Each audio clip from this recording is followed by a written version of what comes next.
একজন প্রার্থী যদি খুব মানুষের কাছাকাছি না হয় তা সেই তো তার দুঃখ বুঝবে না, কষ্ট বুঝবে না, বা তার কাছে মানুষে তার দুঃখের কষ্ট বলবে না। এক এক এলাকায় একই সমস্যা পাই, কোথাও মাদকের ভয়ঙ্কর সমস্যা, কোথাও ইপটিজিংয়ের ভয়ঙ্কর সমস্যা, কোথাও চুরির সমস্যা, কোথাও ছিনতাইয়ের সমস্যা। মানুষের একত্রিত হওয়া ছাড়া কোনো সংকটের সমাধান হবে না। আমরা হয়তো কোনো প্রার্থী সুন্দর সুন্দর ইশতেহার দিতে পারবে, কথা বলতে পারবে, কিন্তু প্র্যাকটিক্যালি গিয়ে মানুষ আবার হতাশ হবে। এই লুণ্ঠনের চক্র অব্যাহত যতদিন থাকবে এই সংকটের সমাধান হবে না।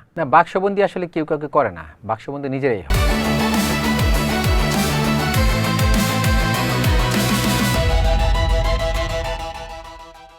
আপনাদের নিশ্চয়ই মনে আছে 2019-এর কথা। ঢাকা ওয়াসার ব্যবস্থাপনা পরিচালক ছিলেন তাকসিম এ খান। তিনি দাবি করেন ওয়াসার পানি শতভাগ বিশুদ্ধ এবং সুপেয়।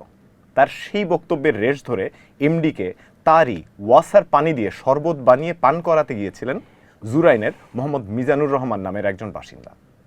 আজ প্রশ্নের মুখোমুখি হচ্ছেন এবারের জাতীয় সংসদ নির্বাচনে ঢাকা 4-এর স্বতন্ত্র প্রার্থী মোহাম্মদ মিজানুর রহমান। মিজান ভাই, আপনাকে আমন্ত্রণ আমাদের অনুষ্ঠানে। ধন্যবাদ আপনাকে। মিজান ভাই, আপনাকে সবাই বলে যে আপনি ঢাকার গরিব প্রার্থী, এটার বিষয়ে আপনি কি বলবেন?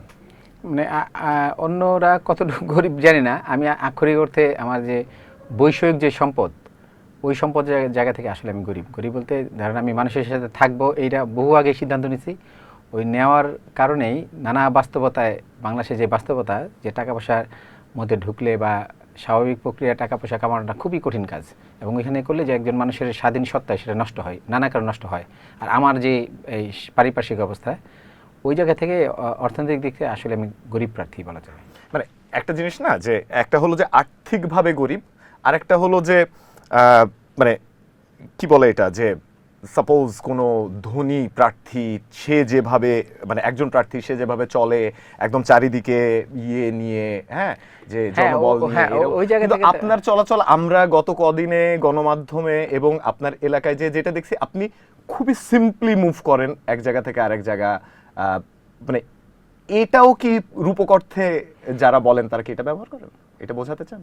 এটা হয়তো, কিন্তু আসলে এটা তো হওয়া দরকার ছিল, অথবা আরও যদি জনগণের সাথে লেগে থাকা, আসলে যে নির্বাচন, কাউন্সিলর, মেম্বার, এমপি কেন, এগুলো তো মানুষের জন্য। তো একটা দেশের সামগ্রিক অবস্থা, তার আর্থিক অবস্থা, তার সামাজিক যে অবস্থা, ওই অবস্থা থেকে তো উঠানোর জন্য, উত্তরণের জন্য, বা আরও ভালো দিকে যাওয়ার জন্য। তো সেক্ষেত্রে আমাদের অঞ্চলের বা আমাদের পুরো দেশের মানুষের অবস্থা, আর্থিক অবস্থা সহ সামগ্রিকভাবে আমরা জানি কী অবস্থা। তো সেই ক্ষেত্রে একজন প্রার্থী যদি খুব মানুষের কাছাকাছি না হয় তা সেই তো তার দুঃখ বুঝবে না, কষ্ট বুঝবে না, বা তার কাছে মানুষে তার দুঃখের কষ্ট বলবে না। আমাদের যে এখন সংস্কৃতির মধ্যে আছে, এখন আমরাও দেখি, কালকে আমরা প্রচারণার একটা পর্যায়ে দেখলাম, আমাদের যে সবচেয়ে বড় প্রতিনিধি হিসেবে আমরা যাকে চিন্তা করছি, তার গাড়ি বহর আমরা ওই সমাজে আলোচনা করছি। আমার ধারণা ছিল আমরা এই প্রচারণায় তাদের মধ্যে একটা ধাক্কা লাগবে। দেখি না, আগের মতো তাদের গাড়ি বহর আছে, হুন্ডা আছে, অনেক মানুষজন আছে, তার গাড়ির সামনে গাড়ি আছে, পেছনে গাড়ি আছে। তো এটা দিয়ে হয় কি, এই যে যদি আমরা খরচের কথা চিন্তা করি, অন্য বিষয়গুলো বাদ দিই, এইখানে খরচের ব্যাপার আছে। তারপর এটা যখন মানুষ দেখে, তখন তার প্রতিনিধি সে বানাবে কি, আমার যেমন আমি যখন ভোটার ছিলাম, তো আমার প্রতিনিধি কি আমার হয়ে সে কথা বলবে, আমার সুখ দুঃখ বলতে, আমার বলতে এরকম লক্ষ লক্ষ হাজার হাজার মানুষের যখন এই অবস্থা দেখেন, তখন তো আসলে জনগণের প্রকৃত প্রতিনিধিরা আসে না, হয় না। ওই জায়গাটায় ধাক্কা দেওয়ার জন্য আমাদের নির্বাচনে আসা, এবং ওই ধাক্কা পরিসংখ্যান আমাদের কাছে নাই, তবে ধাক্কা দিতে পারছে এতটুকু বলতে পারি। আপনার জন্য শুভকামনা। আপনি কয়েকদিন আগে ইশতেহার জানালেন, এবং আপনি ইশতেহার জানালেন ময়লার ভাগাড়ে, যেখানে কিনা বেশিরভাগ রাজনৈতিক দলের নেতারা, এমপি পদপ্রার্থীরা, তারা 5 স্টার হোটেল প্রেফার করে। আপনি ময়লার ভাগাড়ের পাশে কেন? ওই যে আবার বললাম, যদি এখন আমাদের মানুষ বা আমাদের নেতারা কিভাবে দেখে তার সমাজটাকে, তার মানুষকে, আমরা তো ওই যে আমাদের নির্বাচন দেখবেন লেখা আছে ভুক্তভোগীদের প্রার্থী। এটা আক্ষরিক অর্থে আমরা মনে করি যে ওই অঞ্চলের এমন কোনো মানুষ নাই যে ভুক্তভোগী না। অনেকে যে এটা নিয়ে আলোচনা হচ্ছে, আমাদেরকে ভুক্তভোগী নাকি অধিকার বঞ্চিত, সুবিধা বঞ্চিত। একজন বলছে আমি তো গাড়ি নিয়ে আসা যাওয়া করি, এই এলাকায় থাকি, কিন্তু আমার তো তোমাদের এই সমস্যার মধ্যে ভুক্তভোগী না। পরে বললাম যে আপনি যখন আসা যাওয়া করেন, আপনি ধরেন ঢাকার অনেক গুরুত্বপূর্ণ জায়গা থেকে দীর্ঘ পথ পাড়ি দিয়ে আসলেন, কিন্তু আপনার এলাকায় ঢুকতেই আধা ঘন্টা সময় চলে গেল, ওইখানে মোড়ে যে জ্যাম ঠ্যাম, পরে স্বীকার করলো হ্যাঁ এই সেই ভুক্তভোগী। যে আমাদের অঞ্চলে যে সর্বোচ্চ সুবিধা নিয়ে থাকে সেও ভুক্তভোগী। তো ওই জায়গা থেকে আমরা যে ময়লার ভাগ, আমরা যদি এমন হইতো যে 4টা 5টা 6টা জায়গায় 10টা জায়গায় এই আমাদের যদি সুযোগ সময় থাকতো আমরা 10টা জায়গায় এরকম পেতাম। কোথাও জলাবদ্ধতা, কোথাও রাস্তা ভাঙা, কোথাও রাস্তা দিয়ে ধুলা হয়ে আছে, কোথাও ময়লা। আমি যেদিন ওইখানে আপনার ইশতেহার প্রকাশ করছি তার পাশেই একটু দিকে, কারণ এখন ওই যে ভিউর একটা বিষয় আমরা করি, পাশেই ময়লার মধ্যে আগুন জ্বলছে, পাশেই। কিন্তু আমি এখন আসছি আমরা বলি যে গুলিস্তানের পর থেকে ঢাকার বলি গুলিস্তানের পরে ওই অঞ্চলে মানুষ থাকে কিনা রাষ্ট্রের যারা চালায় তারা মনে করে না।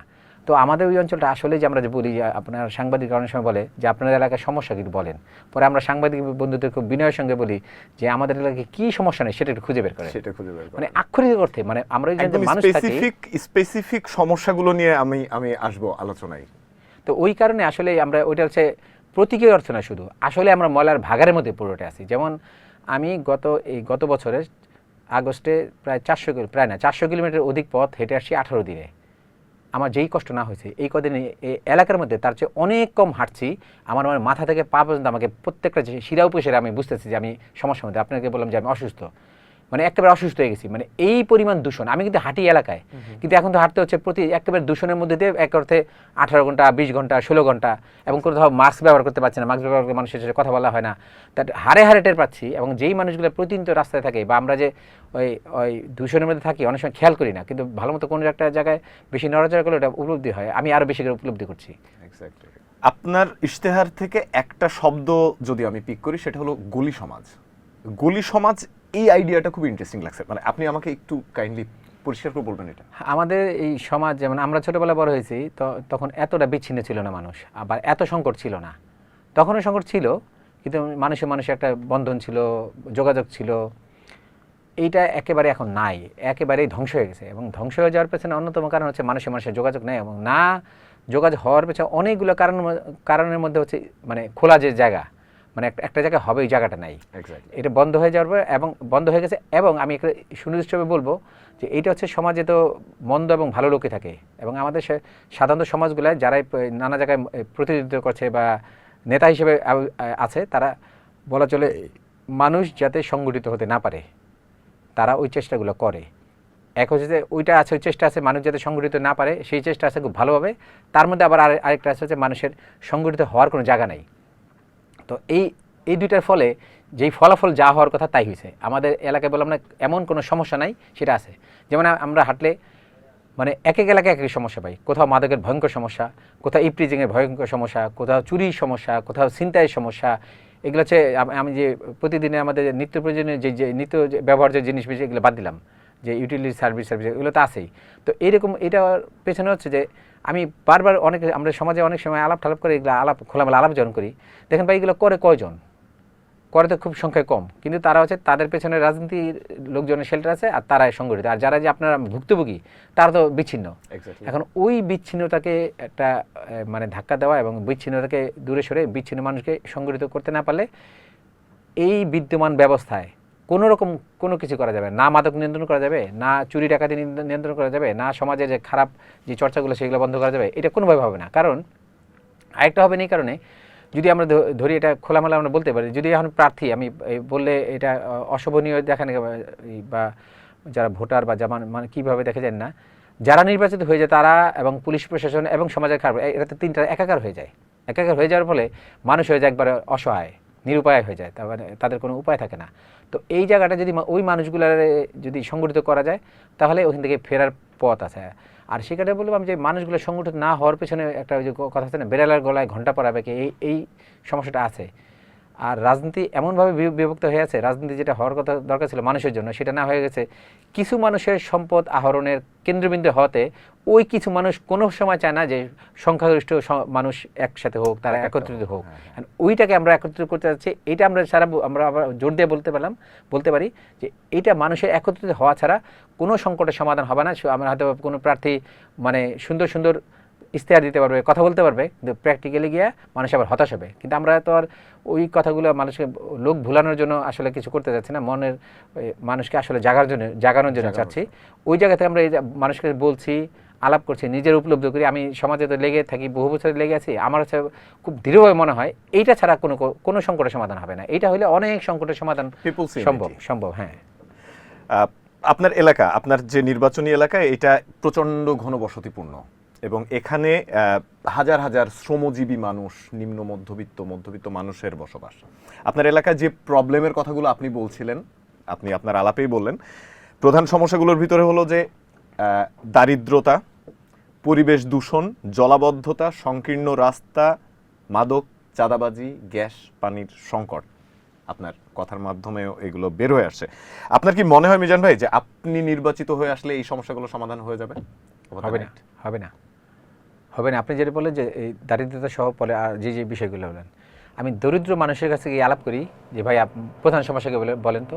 একেবারে গরিব মানুষ আমাদের অনেক, সে বলে ভাই আমার গ্যাসটা এনে দেন, আমার গ্যাসের সমস্যা, আর কোনো সমস্যা নাই। আবার আরেক দরিদ্র মানুষ যাচ্ছে যার রাস্তার অবস্থা খুবই খারাপ, নর্মাল বৃষ্টি দরকার নেই, দুপুরবেলা যে পানি ব্যবহার হয় সেটা দিয়ে রাস্তার ডুবে থাকে, তার কাছে বলে ভাই আমার রাস্তা ঠিক করে। সেটা তার কিন্তু আর্থিক দৈন্যতা আছে, দুর্দশা আছে, সব কিছু আছে। ধরেন হয়তো বা ঘরের মধ্যে মানে টাকার জন্য সে চিকিৎসা করতে পারছে না, তার এরকম পরিবারের লোকজন আছে। মানে এই জায়গায় আজকে 2026 সালে যে আলাপটা হওয়ার দরকার ছিল সেই আলাপটা নাই। মানুষকে এতটাই এক একটা সমস্যার মধ্যে আটকে রাখছে। এখানে আপনার যেইগুলো বললেন প্রত্যেকটাই ভয়ঙ্করভাবে উপস্থিত, প্রত্যেকটা সমস্যা একটা ভয়াবহ রকম উপস্থিত। এবং সেই সংখ্যা যদি আমরা বের করতে পারতাম, দেখা যায় মানে প্রায় সবাই সব সংকটে নিয়োজিত। কিন্তু কোনো কোনো সময় হয়তো যেই বাসায় গ্যাস নেই তার কাছে তখন গ্যাসটাই মনে প্রধান, কিন্তু আবার যখন গ্যাস নেই সে কিন্তু আবার রাস্তায় পানি পাড়া যাচ্ছে, তার মশার কারণে হয়তো তার বাচ্চা 3 বা 7 বার ডেঙ্গু হয়ে বসে আছে, তারটা ডেঙ্গুটা তার চিন্তা নেই, তার এখন গ্যাস নেই, গ্যাসে মানে আমাদের এই পর্যায়ে নামাই নিয়ে আসে। এখানে যে আসলে যে আমরা মানুষ বসবাস করি, এটা সরকার, স্থানীয় নেতা, তার উপরের নেতা এবং পুরো সিস্টেম, রাষ্ট্র কেউ মনে করে না। এই জন্য আসলে আমাদের কোনো একটা সমস্যা দিয়ে আমরা বলার জন্য বলতে পারি বা মানুষকে মনোযোগ আকর্ষণ করে বলতে পারি, কিন্তু আমি তো ওই এলাকায় বড় হয়েছি, ছোট থেকে ওই এলাকার জন্ম। মানে আসলে প্রত্যেকটা সমস্যা এবং প্রত্যেকটাই সমস্যা অনেক ভয়ঙ্কর থেকে ভয়াবহ রকম সমস্যা। আপনার যে সংসদীয় আসন, এই সংসদীয় আসনের একটা অংশ হলো উত্তর সিটি কর্পোরেশনের সাথে? না, পুরোটাই দক্ষিণ। পুরোটাই দক্ষিণ। হ্যাঁ। ওকে, যদি পুরোটাই দক্ষিণ, মানে তারপরেও ওখানে এখন পর্যন্ত এই সমস্যাগুলো এইভাবে জিয়ে রাখার কারণ কি? মানে আপনাদের অপরাধটা কি ছিল? ওই এলাকার যে মানুষজনগুলা কেন এই ধরনের সমস্যা? আপনি ভালো বলছেন, জিয়ে রাখা। আমরা বলি এই জিয়ে রাখা হচ্ছে যে লুণ্ঠনের একটা প্রক্রিয়া, বা লুণ্ঠনের প্রক্রিয়াটা চাকাটা অব্যাহত রাখা। লুণ্ঠনের চাকাটা ধরেন আমাদের এলাকায় জলাবদ্ধতা সমস্যা, এই জলাবদ্ধতা সমস্যা আজকে দীর্ঘদিন ধরে। এই জলাবদ্ধতা সমস্যার সমাধান দেখায় আমাদের এলাকায় 5 স্তরের রাস্তা হয়েছে, এবং রাস্তা হওয়ার ফলে অনেক বাসা বাড়ি নিচু হয়ে গেছে। স্বাভাবিক, রাস্তা উঁচু হলে নিচু হয়ে গেছে, কিন্তু জলাবদ্ধতার সংকট সমাধান তো হয় নাই। এর মধ্যে আবার হাজার হাজার কোটি টাকা খরচ হয়েছে, দুই জায়গাতে খরচ হয়েছে। একটা হচ্ছে জলাবদ্ধতার সংকটের সমাধানের নাম করে প্রকল্পের নাম হয়েছে ডিএনডি প্রকল্পের নামে একটা জলাবদ্ধতার সমস্যার সমাধান করে 1000 কোটি টাকা খরচ হয়েছে, 1300 কোটি টাকা। আবার ওই জলাবদ্ধতা আরেকটা সিটি কর্পোরেশন যেটা রাস্তা উঁচু করে, এটা হাজার হাজার, এটা কত যে, এটা আমাদের কোনো হিসাব নাই। অথচ জলাবদ্ধতার সংকট আরও গভীর হয়েছে, আরও ঘোরতর হয়েছে। এবং এটা বললাম যে ওই যে হয়েছে যে এই যে হওয়াটা আমাদের কাছে সমস্যা, কিন্তু যারা এই কাজটা করলো, এই করার পরে যে লুটপাটটা হলো, তারা তো বিশাল একটা মনে হচ্ছে চক্র বানিয়ে নিছি, একটা লুণ্ঠনের চক্র। এই লুণ্ঠনের চক্র অব্যাহত যতদিন থাকবে এই সংকটের সমাধান হবে না, এই সংকট থাকবেই। বুঝতে পারছি। আপনার এবারের নির্বাচনে আপনি প্রার্থিতা, যখন আপনি আগ্রহ প্রকাশ করলেন আপনি নির্বাচন করতে যাচ্ছেন, ঠিক ওই মুহূর্তে আপনার প্রার্থিতা বাতিল হয়েছিল। প্রার্থিতা বাতিল হয়েছিল কেন? এটা হচ্ছে যে স্বতন্ত্র নির্বাচন করলে 1% ভোটারের আগাম স্বাক্ষর নিয়ে এই আমাদের যে কাগজপত্র নির্বাচন কমিশন জমা দিতে হয়, মনোনয়নপত্র, সেইটা 1% সংখ্যাটা একটু শুনতে ভালোই লাগে, একটা ভদ্র মনে হয়, স্বাভাবিক। 1%-এর সমর্থন না থাকলে মানুষ কেন এমপি ইলেকশন করতে আসবে, এটা এইভাবে তর্কে স্বাভাবিক আনা যায়। কিন্তু 1% আমাদের 3625টা, এই 3625টা, এই যে বাংলাদেশে যে ভয় সংস্কৃতি আছে, যে একটা বাজে কালচার আছে আমাদের মধ্যে, এর মধ্যে 3625 জনের মানুষের স্বাক্ষর নেওয়া, তার নাম, তার ঠিকানা, মোবাইল নাম্বার এবং তার স্বাক্ষর, এটা যে কত কঠিন কাজ, এটা মানে যে না করছে এটা তার জন্য মানে চিন্তাও করা যায় না। অন্তত শহর অঞ্চলে মানে আমাদের এমন হয়েছে, ভাই তোমার 50টা ভোট জোগাড় করে দিব, কিন্তু স্বাক্ষর দিতে পারবো না, কি না কি ঝামেলার মধ্যে পড়ি। আবার এটা করতে গিয়ে আমাদের অনেক মানে কষ্ট করতে, প্রথম ধাপে আমরা দিতে পারিনি। প্রথম ধাপে আমরা 1378টা দিতে পারছি, তারপর দ্বিতীয় ধাপে আমরা ওই 3625টাই দিতে পারছি। এই যে এটা নিতে গিয়ে এত কষ্ট হয়েছে। তারপর নির্বাচন কমিশনের আবার 2 বছর ভিত্তিতে ওরা 10 জনকে পরীক্ষা করে, 10 জনের মধ্যে আমরা যেহেতু প্রথম ধাপে যারা দিয়েছি তার 4 জন পড়ছিল। এই যে মানে খোঁজ খবর নিতে গিয়ে যেই পরিস্থিতি তৈরি হয়, মানুষ যারা জানছে পরে ভাই আমি সাক্ষ্য না দিয়ে ভালোই করছি, যদি আমার এটা পড়তো, আমার যদি এরকম আসতো তাহলে আশেপাশে মনে হয় যে তাকে চোর ডাকাত ধরতেছে এরকম, বা কাউকে এরকম অবস্থা, সিটি কমিশনের লোক গেছে, নির্বাচন কমিশন থেকে গেছে, ম্যাজিস্ট্রেট গেছে, এই 4-5 জন মিলে আপনারা সমর্থন জানাইতে যে সে বিপদে পড়ে বিপদে হয়ে যাচ্ছে, মানে এইরকম অবস্থা, এরকম একটা ভয় সংস্কৃতির মধ্যে। অথবা যে আমার তো গোপনে এসে দিচ্ছে, এটা তো গোপন থাকার কথা, ভোট এটা আমি সমর্থন করছি, এটা আমি তো মাইক, তো এইটা আমরা এই জন্য বলছি, এটা নিয়ে আমরা যদিও অনেক কষ্ট শেষ পর্যন্ত আমি মনে মনে ভাবছিলাম শেষ পর্যন্ত পারবো, আমার মনে হয়েছিল যে একটা সান্ত্বনা খুঁজতেছিলাম যে ঠিক আছে চেষ্টা তো করছি, পরে মানুষের ভালোবাসায় নানা রকম যে মানুষের উদ্যোগ, এটার কারণে শেষ পর্যন্ত আমরা পারছি, শেষ পর্যন্ত আপনার প্রার্থিতা ফিরে আসে। আপনি তেল, গ্যাস, খনিজ সম্পদ, বিদ্যুৎ বন্দর রক্ষা কমিটিতে যোগ দিয়ে আপনি লং মার্চে অংশ নিয়েছেন। ডেঙ্গু বিষয়ক সচেতনতার স্লোগান নিয়ে আপনি ঢাকা থেকে কক্সবাজার পর্যন্ত বাইসাইকেলে করে আপনি গিয়েছেন। পিছিয়ে থাকা জনগোষ্ঠী, চা শ্রমিকের পাশে থাকতে হেঁটে দীর্ঘ পথ পাড়ি দেয়া সহ আপনি এরকম অসংখ্য প্রতিবাদী অ্যাক্টিভিটিসে আমরা আপনাকে দেখে অভ্যস্ত। আপনি যদি নির্বাচিত হন, আপনি যদি এমপি হন, এগুলো কি জারি থাকবে নাকি আপনিও বলে ফেলেন? আপনিও মানে আমাদের যেভাবে আমরা দেখি যে এমপিগুলা বাক্সবন্দী হয়ে যায় সেরকম হয়ে যাবে? না, বাক্সবন্দী আসলে কেউ কাউকে করে না, বাক্সবন্দী নিজেরাই হয়। এমন অনেক অনেক দোহাই দেয় না, 70 ধারা মুক্ত হ্যান ত্যান, মানুষ তো এমপি হয়, তাই তো? মানুষ এখন মানুষের মধ্যে যদি মানুষের প্রতি, পরিবেশের প্রতি, সমাজের প্রতি, পশু পাখির প্রতি সামগ্রিক যদি দায়বদ্ধতা থাকে, তার মধ্যে সংবেদনশীলতা কাজ করে, তাহলে কোনো কিছু আটকানোর কথা না। দ্বিতীয়ত সে তো নেতা, সে তো লক্ষ লক্ষ মানুষের নেতা, তাই লক্ষ লক্ষ মানুষের নেতা তো কোনো কিছু আটকানোর কথা না। এবং রাজনীতি আসলে কাজটা কি, রাজনীতি নেতার কাজ কি? বর্তমান বাস্তবতাকে ভেঙে মানুষের কল্যাণের জন্য আরও নতুন নতুন ভালো ভালো পথ তৈরি, তাই তো? কিন্তু আমাদের এখান থেকে কিন্তু নেতা হইতে আসে না, আমাদের হইতে আসে এমপি। এবং এমপি যদি আরও সুনির্দিষ্ট বলি যে এক একটা এমপি মানে এক একটা অঞ্চলের এক একটা এমপির আসনের জমিদার হতে আসে। তো জমিদার যখন জমিদার চর্চা, মানে জমিদারের তার চর্চা কি, জমিদার সবাই শোষণ করবে, শোষণ করে নানা মাধ্যমে, এটা আধুনিক জমিদারি ব্যবস্থা। এখানে আসলে এমপি কয়জনে হতে আসে, যারা হয়তো আসে তারা পারে। এটা যদি আবার বললাম, যদি কোনো এমপি, আমি আস্তে আস্তে ভাবতেছিলাম বা আমি দীর্ঘদিন ভাবছি, এটা সমাজে আলোচনা আছে খুব মৃদু, যে নেতা নয় নীতির পরিবর্তন, যার কথা বলে না, আমার মনে হয় নীতির চাইতে নেতা বেশি গুরুত্বপূর্ণ। মানে মানুষ যদি ভালো থাকে, সংবেদনশীল মানুষ হয়, মানুষের প্রতি সবার দায় থাকে, নীতি খারাপ হলেও ওইখান থেকে ভালো কিছু কাজ করা সম্ভব। আর মানুষ যদি খারাপ হয়, হাজার ভালো নীতি, আমার নীতি তো কম নেই বাংলাদেশের, ওই যদি নানা এই সিস্টেমের মধ্যে নীতি চর্চা হলো, তো যদি মানুষটা ভালো হতো তাহলে অনেক কিছু সম্ভব ছিল। এই জন্য আমার মনে হয় ওটা, আমার ক্ষেত্রে যদি বলেন, এটা অবশ্য বলে যে এইগুলো তো বলা যায় না, এটাও ঠিক বলা যায় না, এটা সত্য, মানুষের তো নানা রকম পরিবর্তন করতে পারে। কিন্তু আমি জোর দিয়ে বলতে পারি যে আমার যে এই 51 বছর বয়সের মধ্যে আমি 30-32 বছর রাস্তার মধ্যে আছি, ওই নানা সময় নানা রকম এই লোভ লালসা নানা কিছু ছোটো মোটো আসছে আমার কাছে। লোভ ঠোপ বা একটা আরও সুনির্দিষ্ট করে বললে যে মানুষ কাজ করে কি যেন ভালোবাসার জন্য, আমি আমার মধ্যে দেখছি আসলে ভালোবাসার জন্য না, আমার মধ্যে এখন দায়িত্ববোধটা কাজ করে বেশি, যে আমি মানুষ হিসেবে, এই সময়ের মানুষ হিসেবে দায়িত্ব, এগুলো যাই করি দায়িত্ব। এবং যদি কোনো কারণে এমপি হয়ে যাই, ওই দায়িত্ব আমি খুব বড় করে মনে করি। যেটা বড় কথা হয়ে যায় যে আসলে এমপি কাকে বলে, এমপি মানুষের সাথে কতটা মিশে থাকা যায়, মানুষের সুখ দুঃখ আনন্দ বেদনায় কতটা তার পাশে কাছে থাকা যায়, গভীরে থাকা যায়, সেই চর্চা আমরা করব, সেটা আমরা করবো। এবং সেটা আমরা বলি, যদি না পারি, মানুষই বলছি, যদি না পারি তাহলে 1 বছরের মধ্যে আমাদের দেখবেন আপনাদের অন্য কিছু লাগবে না। যদি আস্থাহীনতা বুঝি যে মানুষের মধ্যে আমাদের আস্থা নাই, কমে গেছে, তাহলে আমরা এখানে সরে আসবো। কারণ আমরা ওইটা উপভোগ করতে যাচ্ছি না, মানুষের দায়িত্ব নিয়ে কাজ করতে যাচ্ছি। কারণ কেন বললাম মানুষের, ওই যে ধরুন আমি ঢাকা 4 দিয়ে যে উদাহরণ দিই, ঢাকা 4-এ যদি আমরা ধরেন এমপি হলাম, আমি কাজ করবো মানুষের জন্য, তাই তো? ওই মানুষের মধ্যে আমি আছি। আমার বাচ্চাটার 10 বছর, ছোটো বাচ্চার 10 বছরে 6 বার ডেঙ্গু হয়েছে। আর আমরা যদি ওই এলাকায় যেন ভালো কাজ করতে পারি, তাহলে আমার বাচ্চাটা বেঁচে যাবে অন্য বাচ্চাদের মধ্যে, মানে অনেকের মধ্যে আমার স্বার্থটা দেখি এখানে। এই জন্য আমার মধ্যে অনেক উৎপাল, আমরা সাধারণ ঘরের ছেলেপেলে, আসলে আমাদের এমপি ইলেকশন করার এখানে আসারই কথা ছিল না, বা সমাজে যে বাস্তবতা, এই অবস্থায় আমাদের মতো মানুষের চিন্তাও করার, মানে চিন্তার মধ্যে আসে না। তাহলে আপনি এমপি ইলেকশন করছেন কেন? ওই একের রাগ, জেদ, ক্ষোভ, এই মেজাজ খারাপ করে, যে এইগুলা বুঝতেছি যারা এখানে আছে তা মানে তারা করবে না এই জায়গা থেকে, এবং আচার আচরণ সব কিছু বোঝা যায় আর কি। কারণ আমি সমাজে লেগে আছি, মানে এখন তো কথাটা আমার মধ্যে, যেহেতু আমাকে বলতে হচ্ছে, খুবই দুঃখিত বলতে হচ্ছে, এই যে যারা আজকে এমপি হচ্ছে, তাদের আমি কাকে দেখছি? জুড়ানে এত সংকট, ঢাকা ছেড়ে এত সংকটে কে ছিল? এখন যদি বদনামের মতো হয়ে যায়, কিন্তু এই কথা পর্যন্ত তাদের সামনে আমি সবার প্রতি শ্রদ্ধা রেখে বলতে চাই যে এই যে এত দীর্ঘদিন ধরে, সব বছরের পর বছর, যুগের পর যুগ নানা রকম সংকটে ভুগছিলাম, কে ছিল পাশে?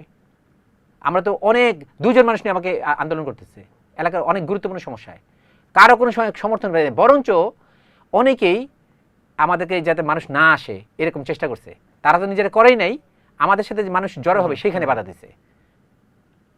তো এখন এগুলো বলতে হবে এই জন্য আমি আর বলি আর যেই বলি, এগুলো না বললে এই যে যদি আমার মধ্যে যে ওই ভদ্রতা কাজ করে বা একটা সভ্যতা বা ভদ্রতা বা একটা স্বাভাবিক একটা ভদ্রতা না যে আরেকজনের বিরুদ্ধে বলা সামনে নাই, কিন্তু আমরা তো আহ্বান করছি যে আসেন সবাই, এই যে 8জন যারা আছেন আসেন কথা বলি, সামনে কি করবেন এবং অতীতে কি করছেন এটা নিয়ে আলাপ টালাপ করি। এইগুলো ছাড়া তো আর এই মানুষের সংকটের মোকাবেলা তো সম্ভব নয়। দূর থেকে বলে বা আপনি নিরাপদ জায়গা থেকে কথা বলবেন, আর আবার যখন চলে যাবেন এমপি হয়ে যাবেন, এমপি হয়ে যাওয়ার আবার নিরাপদ জায়গা তৈরি হবে, কিন্তু কেউ যেতে যায়।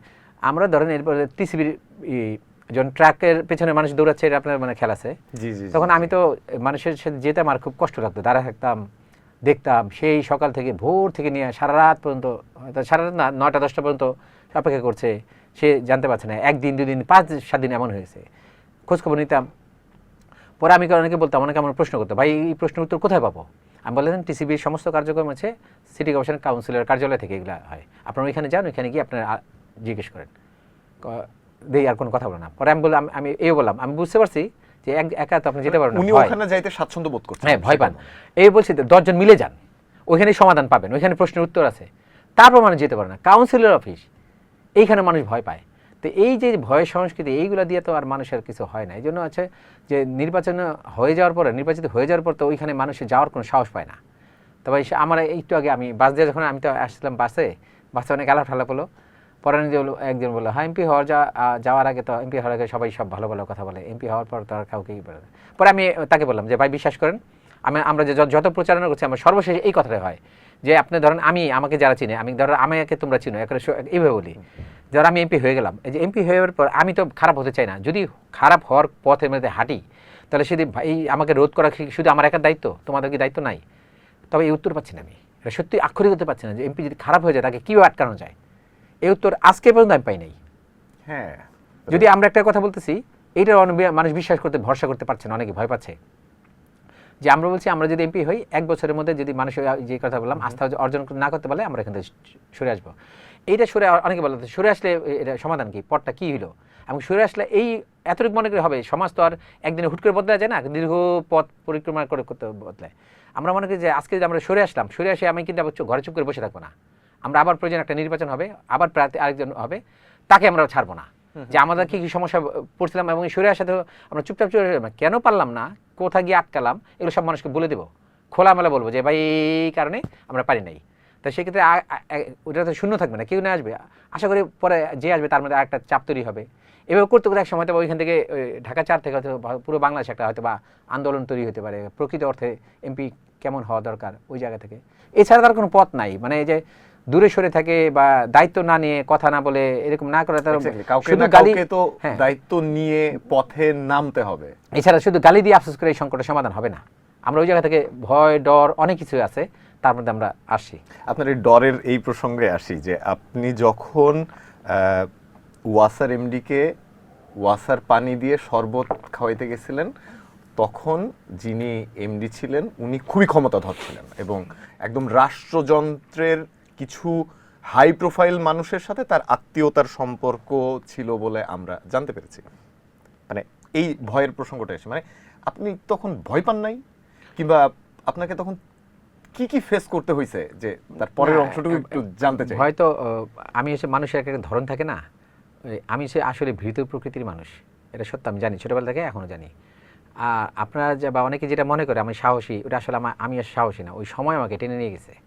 আসলে আমি সাহসী না, আমি বুঝি, নানা আকারে বুঝি, কিন্তু যতটুকু এই পর্যন্ত জীবনে অনেক মৃত্যু ঝুঁকির মধ্যে গেছি সেটা সময় টেনে নিয়ে গেছে। সর্বশেষ জুলাইও মানে রক্তাক্ত আহত হয়েছি, ওটা সময় আমাকে টেনে নিয়েছে। যখন আমি মিছিলের শেষে ছিলাম তখন একবার চিন্তা করছি, যখন মাঝখানে ছিলাম, যখন সামনে আসছি দেখি সামনে না গেলে অনেকগুলো বাচ্চার জীবন ঝুঁকি হতে পারে, তখন আমার ভয় নিয়ে আমি সামনে আসতে হয়েছে।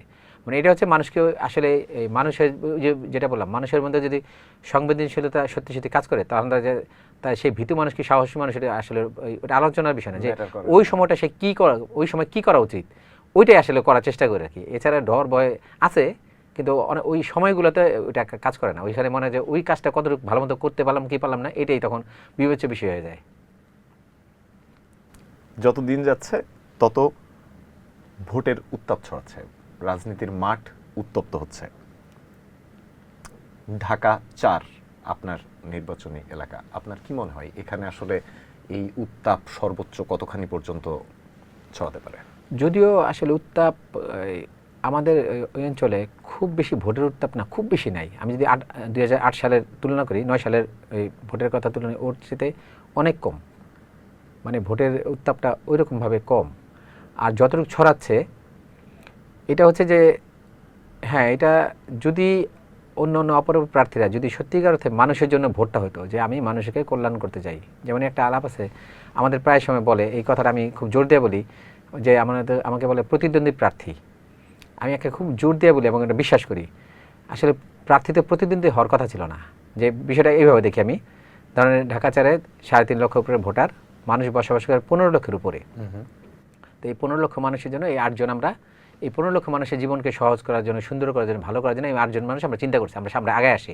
আর অনেকে করছে, আমাদের চেয়ে অনেক ভালো চিন্তার মানুষ আছে, কিন্তু সাহস করে এগিয়ে আসি। তাহলে আমরা তো সহযোগী, যে এই 8 জন মানুষ আমরা এই মানুষদের কীভাবে সুন্দর রাখতে হবে, ভালো রাখতে হবে, ওইটার একটা ওই যদি প্রতিযোগিতা হয় তো ওই ক্ষেত্রে হবে, যে ভালো রাখার আরও সুন্দর চিন্তা, সুন্দর ভালো, বা আমরা যদি আরেকটু বলি সহযোগিতা। তা আমি আসলে প্রতিযোগী হিসেবে তাদের দেখি না, আমি দেখি প্রত্যেকে সহযোগী হিসেবে। কিন্তু এইটা আমাদের সমাজে কতটুকু আমাদের প্রার্থীরা মনে করে এটা, তবে বড় বড় যারা দলের প্রার্থী, হেভিওয়েট প্রার্থী যাদেরকে বলে, এরা এটা মনে করেন, তাদের আচার আচরণে বোঝা যাচ্ছে। যারা ছোটো ছোটো হয়তো তারা মনে করে, এখন তারা মনে করলেও এইভাবে প্রকাশ পাচ্ছে না। তো ভোটের পরিস্থিতি আমাদের এই আসনে একটু একটা ইনসিডেন্সের খবর পাইছি, এবং আমরা চেষ্টা করছি, আহ্বান করছি যেন কেউ না হয়। এবং আমরা নির্বাচন কমিশনের মিটিং হয়েছিল, সেখানে আমরা জোর দিয়ে বলছি যে আমাদের নিরাপত্তার সমস্যা আছে, এবং আমরা আমাদের কারণে, প্রার্থীদের কারণে যেন কোনো একজন কর্মীর যেন অসম্মান না হয়, শুধু আহত না, তো যেন অসম্মানের মধ্যে সে না পড়ে। কারণ এই একটা চর্চা যদি না করি, তাহলে সেক্ষেত্রে এখন হচ্ছে কি ভালো ভালো সব মানে প্রমিত বা বইয়ের ভাষার কথা আসে, কিন্তু এখন তো আমাদের রাজনীতি ওই প্রমিত বা বইয়ের ভাষা চর্চার মধ্যে নাই, যে কোনোভাবে মার কাট দাঙ্গা ঠাঙ্গা করে আর কি যেন তেন উপায়ে ক্ষমতা যাওয়া, ক্ষমতায় গিয়ে নিজের লুণ্ঠন করা। ওই জায়গা থেকে ওইটাই আছে, যতটুকু মনে করি ওইটাই আছে, ছোট এবং বড় স্কেলে, মানে স্থানীয় এবং জাতীয় পর্যায়ে আছে, ওইটার প্রভাব আছে আমাদের এলাকার মধ্যে সেটা। তবে এখনও পর্যন্ত খুব বেশি না।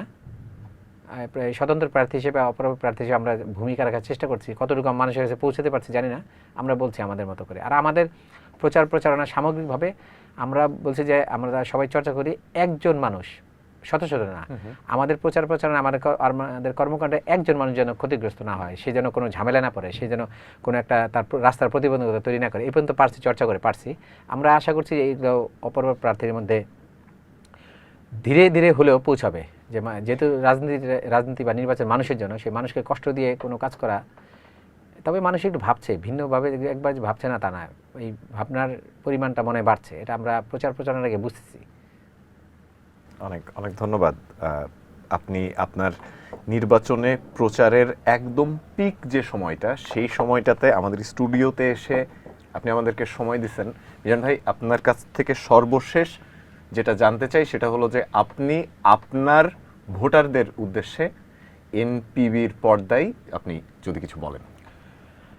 আসলে এই ভোটারদের জন্যই তো প্রার্থী, কারণ ভোটার না থাকলে প্রার্থীরা হওয়ার কথা ছিল না। আমার মনে হয় প্রার্থী হিসেবে ভোটারদের দায়িত্ব বেশি। আমার যে বোধ হচ্ছে, আমার যে উপলব্ধি, যে আমি ওই এলাকার সন্তান, ওই এলাকায় বড় হয়েছি, জন্মাইছি, ওই এলাকার ভুক্তভোগীদের মধ্যে আমি একজন, এবং খুব মাত্রায়। যে বললাম, আমি ধরেন এই গত কয়েক বছরে শুধু আমার এই ছোটো বাচ্চাটার ডেঙ্গু চিকিৎসা করতে গিয়ে ঋণগ্রস্ত হয়েছি। তো এরকম আমাদের অঞ্চলে হাজার হাজার মানুষ এই অবস্থার মধ্যে আছে। তো এই ভোটাররা যদি দায়িত্ববোধ তাদের মধ্যে কাজ করে, তারা যদি দায়িত্ব নেয়, তার ভোটটা কোথায় দেবে, কোথায় দিলে তার সংকটের সমাধান হবে, সেইটা যদি ঠিকমতো ভাবে, এইটাই আমার আহ্বান। আর অন্য কিছু বলার আমার মধ্যে নাই। যে মানুষ যদি, যে ভোটার, সে যদি তার ভোটটা, তার বিবেচনা, তার সন্তান, তার পরিবেশ, তার সামনে ভবিষ্যৎ, এই চিন্তা করে যে যেখানে ভোট দেবে, আমি তাতেই খুশি। কারণ আমরা ভোটের পরেও, ওই আপনি যে আলাপটা করছিলেন, ভোটের পরে এমপি হই আর না হই, আমরা মানুষের মধ্যে লেগে থাকবো। এমপি হলে আরও বেশি করে লাগবো, আর এমপি না হলে আরেক পর্যায়ে আরেকভাবে লাগবো, কিন্তু লেগে অবশ্যই থাকবো। লেগে ছাড়া থাকা ছাড়া আমাদের কারোই মুক্তি নাই। অনেক অনেক ধন্যবাদ, অনেক ধন্যবাদ। এবারের নির্বাচন, এই নির্বাচনে জনগণের ভাগ্যের পরিবর্তন কি আসলেও হবে, নাকি পরিবর্তনের আশায় আবারও বাড়বে অপেক্ষার প্রহর? এতক্ষণ যারা দেখছিলেন এই প্রশ্নটি আপনাদের কাছেই থাকলো। আগামী পর্বে নতুন কোনো অতিথির সাথে আবারও দেখা হবে এই অনুষ্ঠানে। ততক্ষণ পর্যন্ত সবাই ভালো থাকুন, সুস্থ থাকুন, দেখতে থাকুন এনপিবি।